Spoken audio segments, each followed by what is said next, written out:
Okay, welcome guys. My name is Aadi from Aadi Academy. How's your day going? You know what? I hope it's going great. This is part 9, factorizing quadratic example. This is another example. So here we have 4c squared minus 1. 4c squared minus 1 can be written as 2c squared minus 1 squared. So step 1 is mapping to the right formula. Let's go to the first formula. First thing I notice with my equation is that it only has two terms. So we can rule out formula 1 and formula 3. So let's select formula 2. Step 2 is finding the factors. The factors are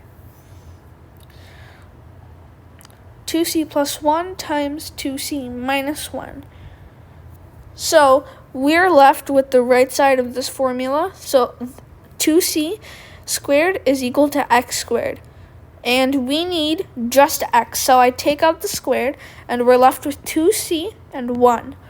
And obviously, this is x plus y and times x minus y.